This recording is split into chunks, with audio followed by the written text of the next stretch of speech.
Akkam jirtu daawwattoota kiyya. Kutaa darbee keessatti akkaataa kamiin SPSS fayyadamnee vaariyaabilioota keenyaa fi daataa galfachuu akka dandeenyu waliin ilaalaa turuun keenya ni yaadatama. Kutaa kana keessatti immoo kan waliin ilaallu akkaataa kamiin anaalisisii isaa gaggeessuu dandeenya yookaan akkaataa kamiin qaacessuu dandeenya. Erga qaacessinee booda immoo akkaataa kamiin interpret gochuu dandeenya, ibsuu dandeenya kan jedhu kan waliin ilaallu ta'a jechuudha. Egaa namoonni fuula YouTube kiyyaa fi haaraa taatanii fuula YouTube kiyyaa subscribe gochuu akka hin daganneetiin hin jedha. Kan miseensa taatan immoo like share gochuu hin dagatinaa isiniin jecha. Kallattiidhumaan gara barumsa keenya irratti gaafa seenu kutaa darbe keessatti bifa kanaan daataa keenya galfanneerra. Bifa kanaan daataa keenya galfanneerra ni yaadattolee yaada. Daataa kana eessarraatii galfannee questionnaire keenya irraatii vaariyaabilioota kana erga design godhannee booda vaariyaabilioota kana bifa kanaan design gooneerra. Vaariyaabilioota questionnaire keessan irraatii bifa kanaan generate erga gootanii booda daataa galfattu jechuudha. Daataa erga galfattanii booda daataa gaafa innu maal jechuudha, filannoo namoota sanaa galchuu jechuudha. Filannoo namoonni sun filatan galchuu jechuudha. Questionnaire keessanii filannoodhaan qophaa'eera. Yaa akkuma yeroo darbee isinitti agarsiisaa ture. Amma fakkeenyaaf questionnaire koo kuni questionnaire kana ilaala. Amma fudhattanii ilaaltanii yes and no-dhaan guutama isheen kuni. Yes and no-dhaan guutamti questionnaire shaniitii hanga 19 jirtu kuni. Warri kun immoo ordinary variable waan ta'eef optionii kana qabu. Optionii kana filattu jechuudha. 1 2 3 4 5 kana filama. Asitti immoo income monthly income dha kan ilaaluu barbaanne. Warra ICT fayyadamanii biizinasii isaanii gaggeeffatan irratti jijjiirama fideera moo hin finne, income isaanii jijjiirama fideera moo hin finne kan jedhu anaalisisii kana gaggeessuu waan barbaadeef dhumarratti immoo gaaffii kana gaafadhee isaan booda isaan asirratti galii isaanii ji'aa guutuu jechuudha. Isaan kana kun jalqaba irratti isinitti meera waan ta'eef bifa kanaaf questionnaire kana eessatti fidee galcheera jechuudha. Vaariyaabilii kanatti fidee galcheera jechuudha. Vaariyaabilioota kooti kuni yeroonni kun vaariyaabilioota kooti. Vaariyaabilii kana erga bifa kanaan gashee booda daataa isaa immoo filannoo kanarraatiin gashee jechuudha. Filannoo kanarraati. Isa yes jedhee fi tokkoon kennee isa no jedhee fi zeeroon kennee jechuudha.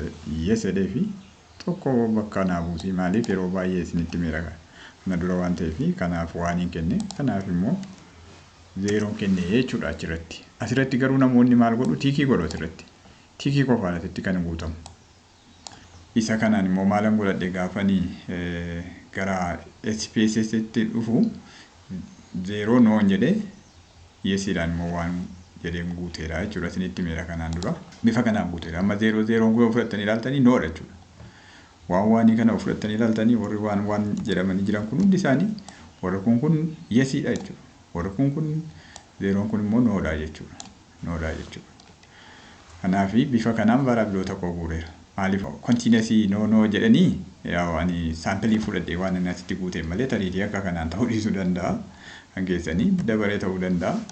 Inni maal rakkina hin qabu. Ani amma saampliidha kan inni irratti barsiisaa jiru waan ta'eef amma fakkeenyaaf asitti wal makaa ilaala. As keessaa fudhannee ilaalle zeeroon kun noodha. Waan kun immoo yesiidha jechuudha. Bifa kanaan guuteera. Warroonni kun immoo fudhannee ilaalle marital status'n filannoo irratti ni jireera. Ordinary'dha. 1 2 3 amma 3tti qaba. Isatu guutame jechuudha asirratti. Marital status 2 amma married'dha. 3 immoo divorced'dha. Waan immoo tariitii waan hin jiras keessa. Waan immoo single'dha jechuudha ni kun. Educational level'dha kuni. Educational level yoo fudhannee ilaallamma kuno waan up to 8'dha. 2 immoo 9 up to 12'dha. 3 jiraachuu danda'a. 3 diploomaadha. 4 degree'dha. 5 yoo jiraate immoo abbaa bira jechuudha. 6 immoo non-educated'dha jechuudha. Kan hin baranne yookaan uneducated'dha jechuudha. Bifa kanaan guuteera jechuudha asirratti. Erga bifa kanaan guunnee booda eessa dhannaa isa jedhudha amma dubbiin. Erga bifa kanaan guunnee booda eessa dhannaa qaacessuutti deemna jechuudha. SPSS'n tursoota baay'ee ofirraa qaba. Ani garuu tursootummaa qorannoo qofaadhaaf itti fayyadamnu qofaadha kan ani isin agarsiisu waan ta'eef eessarraan kaa'aa jechuudha. Analyze kan jettu irraan kaa'a. Analyze kan jettu kanarraan kaa'a. Ishee kanarraan kaa'a jechuudha. Daataan jira addana. Transformiin jira. Tuulsota baay'ee jira asirra. Amma daataa kana fudhattanii ilaaltan daataa Excel irratti beektanidha. Kanuma Excel irratti beektantu naannoo kanarra jira waan ta'eef itti fayyadamuu dandeessu isinii. Transformii kunis calculationii garaagaraa wantoota garaagaraa kan hojjetudha. Isas isinumaaf inni isaa compute variables jedhama. Compute variables kunis calculationii dhumara. Kanaaf bal'inaan kan inni irratti xiyyeeffadhu kan qorannoodha jechuudha. Kan qorannoodhaaf tuulsota qorannoo nu fayyadanidha jechuudha. Tarii isaan kun nu fayyadan jechuu koo miti garuu more basicalidha. Introductionidha kan inni isin agarsiisu.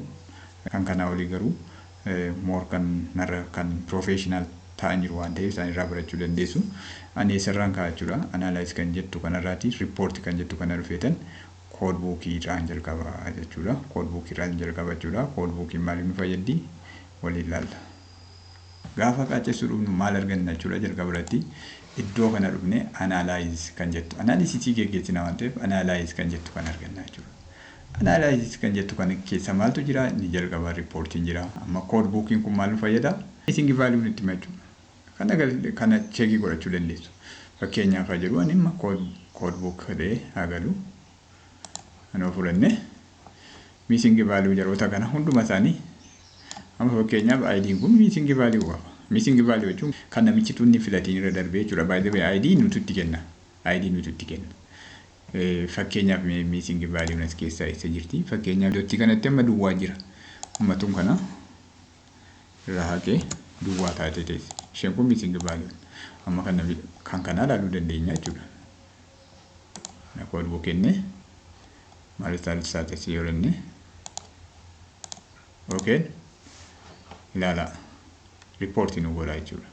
Missing value sele lama qabaachuu isaanitti hima jechuudha. Missing value ilaala sitti. Codebookiin kanaaf nu fayyadde jechuudha. Codebookiin. Singiliin nama meeqa? Nama 6. Marriediin nama meeqa? Nama 46. Diversity'n nama meeqa? Kuni levelii keenyadha. 1 2 3 sanuu jennedha. Isa diversity'n nama 6 bifa kanaan jechuudha. Percentage isaa wajjin sinii kaa'e. SPSS keenya hunda isaa galchaati ilaala. Hunda isaatti galchaati ilaala. Maal nutti hima jechuudha.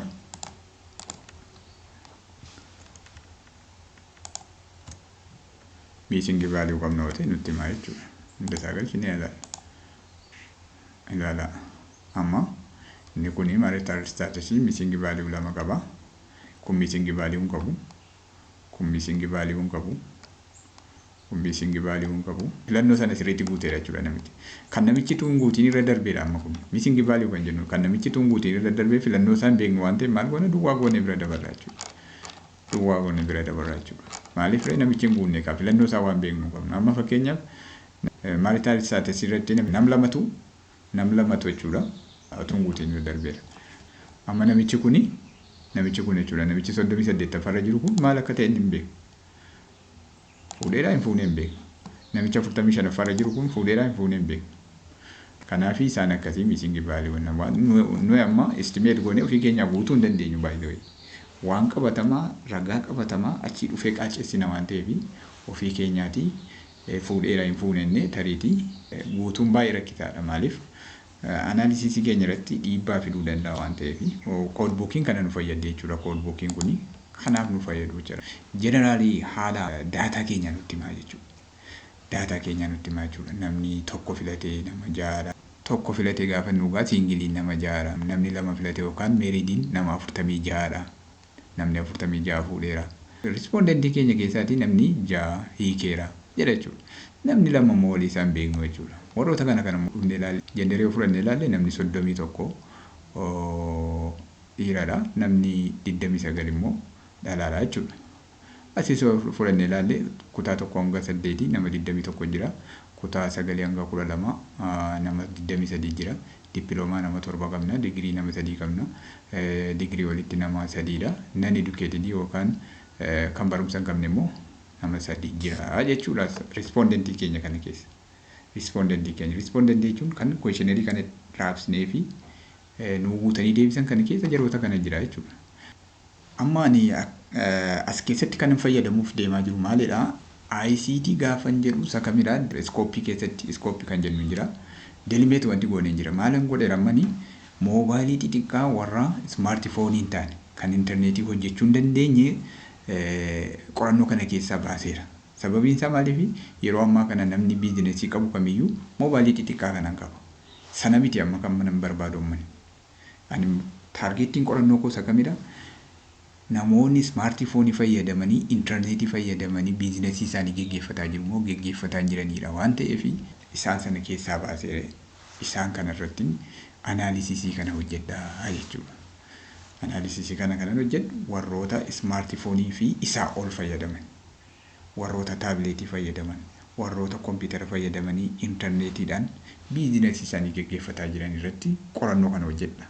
Malee warra moobaalota xixiqqaa kana fayyadamanii yookaan bilbila qofaan warra biizinesii isaanii geggeeffatan miti kananii qorannoo kana irratti hojjetaa jiru waan ta'eef kanaan bifa kanaan iskooppii keessatti delimeet godhee darbeera waan ta'eef kananii irra dhaabbadhee qorannoo kana geggeessus kananii interpreteeshinii geggeessus isaan kanarra dhaabbadheen kanan geggeessu ta'uusaa asumatti beekuu qabdu siniin jedha.